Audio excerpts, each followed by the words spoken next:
दृष्टि आईएएस के in depth programme में आपका स्वागत है। मेरा नाम है मनीष। फरवरी 2022 में जब रूस यूक्रेन संघर्ष की शुरुआत हुई, तभी इस बात की आशंका जताई जा रही थी कि वैश्विक व्यवस्था पर इसके गंभीर प्रभाव हो सकते हैं।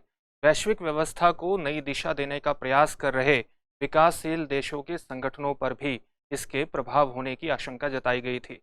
इसी तरह की एक आशंका सच होती हुई दिखाई दे रही है, क्योंकि रूस के राष्ट्रपति पुतिन का दक्षिण अफ्रीका में होने वाले ब्रिक्स सम्मेलन में आना कैंसिल हो गया है।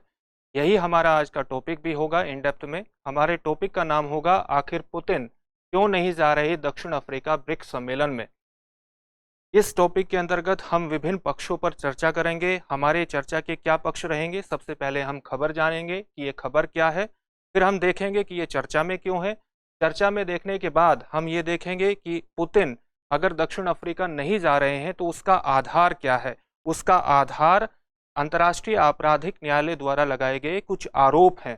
तो पुतिन पर लगाए गए उन आरोपों के बारे में जानेंगे और इन आरोपों के अंतर्गत दक्षिण अफ्रीका की विकट स्थिति क्यों बनती है, इसके बारे में समझेंगे। इसके बाद हमारा एक स्वाभाविक रूप से दृष्टिकोण होगा कि हम अंतर्राष्ट्रीय आपराधिक न्यायालय के बारे में जानें, इसकी कार्य पद्धति को जाने, ये कौन कौन से कार्य करती है इसको जाने, और इसका इंटरनेशनल कोर्ट ऑफ जस्टिस से कार्य क्या करती है इसके आधार पर इससे अंतर भी जाने।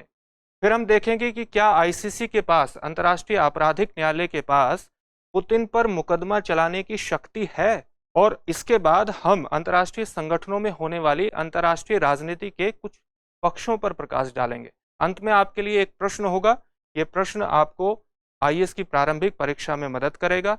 इस प्रश्न का उत्तर आपको कमेंट बॉक्स में कमेंट करके देना होगा। तो सबसे पहले देख लेते हैं कि खबर क्या है। खबर इंडियन एक्सप्रेस न्यूज़पेपर से ली गई है।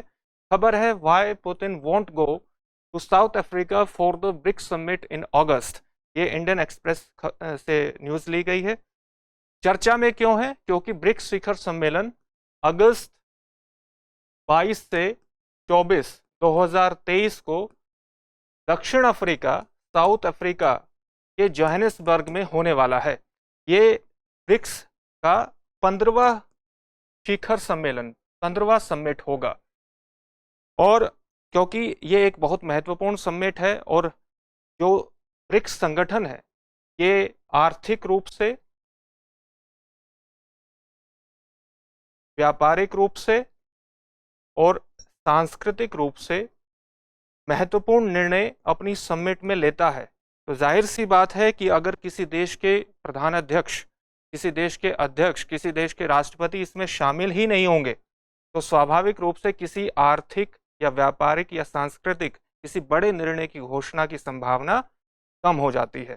जैसे कि आप जानते हैं कि एक बहुत बड़ा निर्णय एनडीबी, न्यू डेवलपमेंट बैंक का लिया गया था। तो उसमें इस तरह के निर्णयों में सबकी राष्ट्रीय अध्यक्षों की, प्रधानमंत्रियों की उपस्थिति होनी आवश्यक होती है। तो इस तरह के बड़े निर्णय की संभावना कम हो जाती है।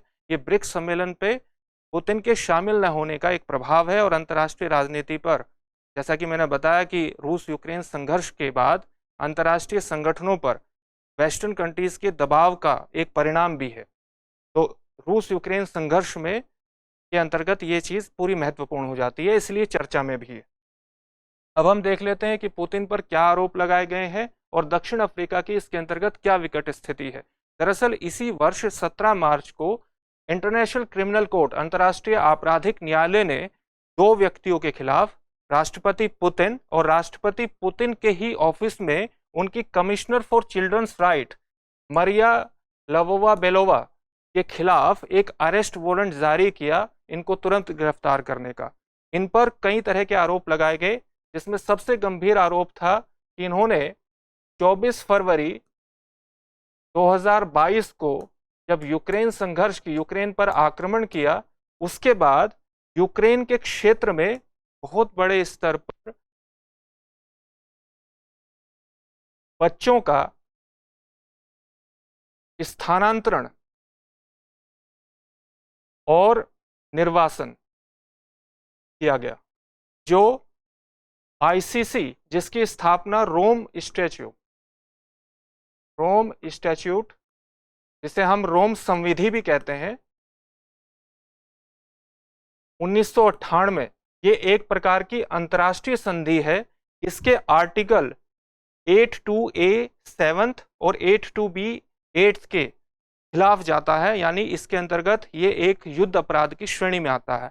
ये किस तरह से युद्ध अपराध को घोषित करते हैं? जैसे आर्टिकल 82A 7th, अवैध रूप से कैद में रखने को, एक अवैध कैद को युद्ध अपराध की श्रेणी में के अंतर्गत परिभाषित करता है। इसी प्रकार से किसी ऑक्यूपाइड टेरिटरी में पॉपुलेशन, जनसंख्या के स्थानांतरण को युद्ध अपराध की श्रेणी में डाल करके ये बहुत गंभीर दंड की व्यवस्था करता है। ये आर्टिकल, ये आईसीसी वारंट जारी इसी के अंतर्गत इनके खिलाफ जारी किया गया था। क्योंकि दक्षिण अफ्रीका के लिए विकट स्थिति क्यों पैदा हो जाती है? क्योंकि दक्षिण अफ्रीका, जब ये रोम स्टैच्यू के अंतर्गत आईसीसी की स्थापना हुई थी, तो दक्षिण अफ्रीका इसका एक सिग्नेटरी है। इसके 123 देश हैं जिसमें दक्षिण अफ्रीका शामिल है। और दक्षिण अफ्रीका के शामिल होने का मतलब ये हो जाता है कि दक्षिण अफ्रीका सैद्धांतिक तौर पर इस वारंट का पालन करने के लिए बाध्य हो जाता है। अभी हाल ही में दक्षिण अफ्रीका के राष्ट्रपति सिरिल रामाफोसा ने एक बात कही है कि अगर राष्ट्रपति पुतिन ब्रिक्स सम्मेलन के लिए आते हैं और हमारा देश उन्हें गिरफ्तार करते हैं, तो ये उनके खिलाफ, यानी रशिया के खिलाफ एक युद्ध की घोषणा के समान होगा, जिसे अंजाम नहीं दिया जा सकता। ये सिरिल रामाफोसा का स्टेटमेंट है। अब हम देख लेते हैं अगला पक्ष इसका कि आईसीसी के बारे में थोड़ी सी जानकारी हासिल कर लेते हैं और उसका आईसीजे से अंतर क्या है। आईसीसी की स्थापना कब हुई? जैसा कि मैंने बताया कि एक अंतर्राष्ट्रीय संधि जिसको रोम स्टैट्यूट कहते हैं, रोम संविधि 1998, जिसके वर्तमान में 123 सिग्नेटरी है, इसी के अंतर्गत अंतर्राष्ट्रीय आपराधिक न्यायालय की स्थापना हुई। और इस संगठन ने 1 जुलाई 2002 से कार्य करना प्रारंभ किया। इसका मुख्यालय कहाँ है? इसका मुख्यालय है हेग में, नीदरलैंड्स में। इसके मुख्य कार्य क्या है? बेसिकली अंतर्राष्ट्रीय आपराधिक न्यायालय इंडिविजुअल्स के खिलाफ केस करता है। इंडिविजुअल्स के खिलाफ कब केस करता है? जब उन्होंने अंतर्राष्ट्रीय समुदाय को इस स्तर पर अपने जघन्य अपराध के कारण चिंता में डाल दिया हो। जब ऐसे इंडिविजुअल ने का नरसंहार में भूमिका हो, जब युद्ध अपराध में उनकी भूमिका हो, युद्ध अपराध में या आक्रामकता के कारण हुए अपराध में उनकी भूमिका हो बड़े स्तर पर। ये इसके कार्य है कि ये ऐसे इंडिविजुअल्स पर मुकदमा चलाने का कार्य करता है ICC. International court of justice से इसका क्या अंतर है? सबसे पहला अंतर तो स्थापना का ही है, क्योंकि इंटरनेशनल कोर्ट ऑफ जस्टिस, इसको वर्ल्ड कोर्ट भी कहते हैं, इसकी स्थापना 1945 में हुई। 1945 में ही क्यों मानी जाती है? क्योंकि यूनाइटेड नेशंस का ही अंग है। यूनाइटेड नेशन के जो 6 बुनियादी अंग है उसमें इंटरनेशनल कोर्ट ऑफ जस्टिस भी है। और इसका कार्य क्या है? इसका कार्य है विभिन्न देशों के बीच विवादों के निपटारे का। ये महत्वपूर्ण अंतर है कि ये विभिन्न देशों के बीच विवादों का निपटारा करता है और वो इंडिविजुअल्स पर मुकदमे चलाता है। इसकी सामान्य व्यवस्था है और इन दोनों के बीच अंतर है। क्या आईसीसी के पास पुतिन पर मुकदमा चलाने की शक्ति है? इसके अंतर्गत रूस का क्या दृष्टिकोण है? रूस कहता है क्योंकि आईसीसी की स्थापना करने वाले रोम स्टैट्यूट 1998 का रूस हिस्सा ही नहीं है, इसलिए आईसीसी का किसी भी प्रकार का कोई ज्यूरिसडिक्शन नहीं बनता कि वो रूस के राष्ट्रपति को इंडिक्ट कर सके, उन पर मुकदमा चला सके या अरेस्ट वारंट जारी कर सके। इसका यूक्रेन की क्या स्थिति है आईसीसी को लेकर? यूक्रेन भी सिग्नेटरी नहीं है आईसीसी का, रोम स्टैट्यूट का, जो एक अंतर्राष्ट्रीय संधि है जिसके अंतर्गत अंतर्राष्ट्रीय आपराधिक न्यायालय की स्थापना हुई, ये भी नहीं है। लेकिन 24 फरवरी 2022 को यूक्रेन पर हुए युद्ध की शुरुआत के 4 दिन पहले, यानी 20 फरवरी 2022 में यूक्रेन ने अंतर्राष्ट्रीय आपराधिक न्यायालय के ज्यूरिसडिक्शन को स्वीकार कर लिया था, यानी यूक्रेन इसके ज्यूरिसडिक्शन को मानता है। विश्व की 5 बड़ी अर्थव्यवस्थाओं में से 3, यानी अमेरिका, भारत और चीन की क्या स्थिति है? अमेरिका, चीन और भारत भी इसके सदस्य नहीं है। रोम स्टैच्यू के हिस्से नहीं आता और उसके जुरिस्डिक्शन को स्वीकार नहीं करते हैं।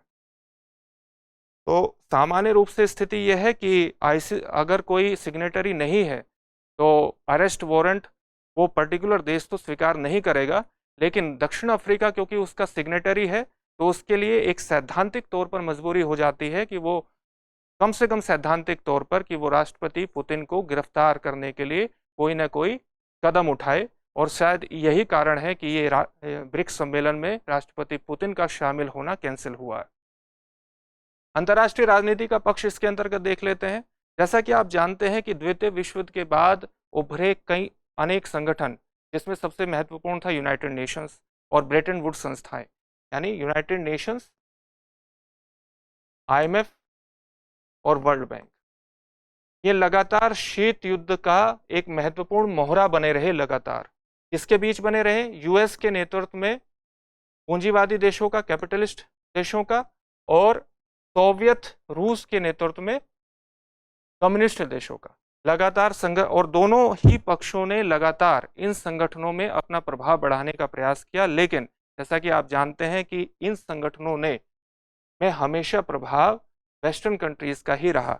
जब 1991 में रूस का एक विघटन हो गया और रूस 15 देशों में विभक्त हो गया, जिसमें सबसे बड़ा देश रूस उभरा, उसके बाद अमेरिका ने एक ध्रुवीय विश्व की स्थापना के अंतर्गत इन संगठनों का प्रयोग करना शुरू किया। अपनी एक ध्रुवीय विश्व की संकल्पना को पूरे विश्व में स्थापित करने के लिए अमेरिका ने इनका प्रयोग किया। अब हम इसमें पक्षपात के दो उदाहरण देख लेते हैं, तो जिससे अंतर्राष्ट्रीय राजनीति का इन संगठनों के अंतर्गत जो पक्ष है वो बिल्कुल स्पष्ट हो जाएगा। एक रवांडा नरसंहार और दूसरा पूर्व युगोस्लाविया मानवता अपराध। 1991 में जैसे ही रूस का विघटन हुआ, सोवियत रशिया का विघटन हुआ और सबसे बड़ा देश रूस उभरा, तो रूस में युगोस्लाविया में, जो पूर्व युगोस्लाविया है, उसमें रूस का प्रभाव सीमित हो गया। सोवियत संघ का विघटन हो चुका था और ये जनवरी 1992 तक कई राष्ट्रों में विभक्त हो गया, जिसमें सबसे बड़ा सर्बिया, इसके अलावा इसमें स्लोवेनिया, बोस्निया हर्जेगोविना, मैसिडोनिया, और फिर वर्तमान में आप मोंटेनेग्रो जैसे देश देख सकते हैं।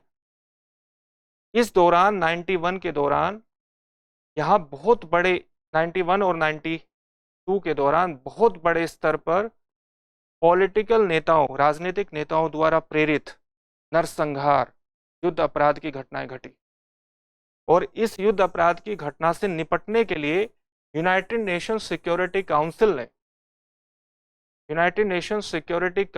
ने घटनाएं कब घटी? 91-92 के दौरान।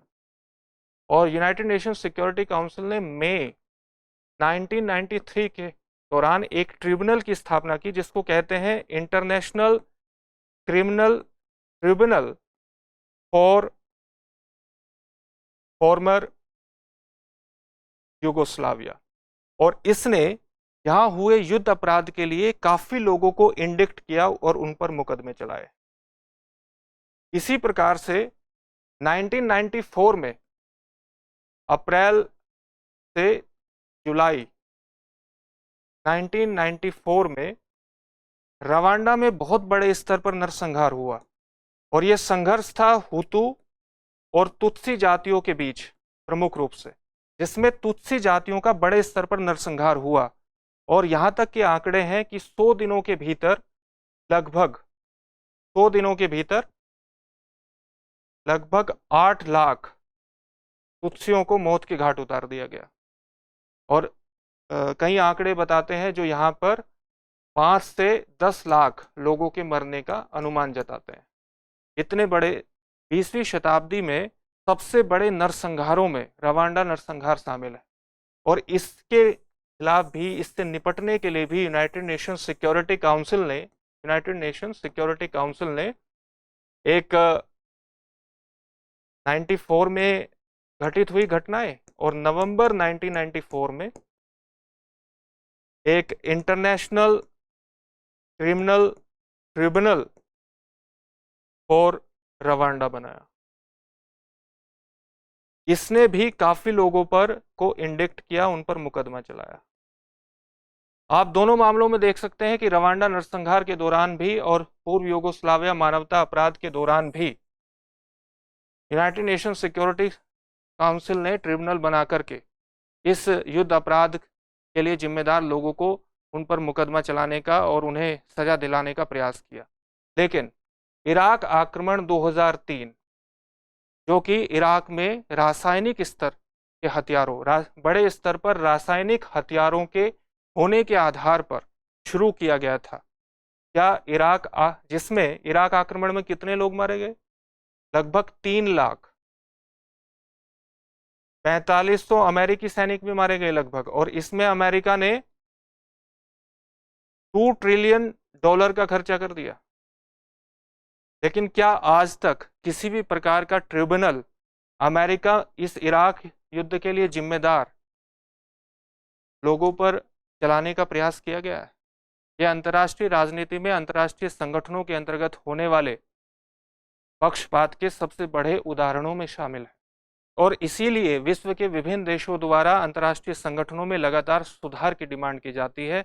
और भारत भी लोकतांत्रिक पद्धति के आधार पर लगातार, चाहे वो यूनाइटेड नेशंस हो, IMF हो, या वर्ल्ड बैंक हो, या दूसरे संस्थान हो, उसमें लोकतांत्रिक पद्धति के आधार पर सुधार की डिमांड करता रहा है। अंत में एक प्रश्न देख लेते हैं। प्रश्न क्या है? निम्नलिखित में से कौन सा या कौन से कथन सही है?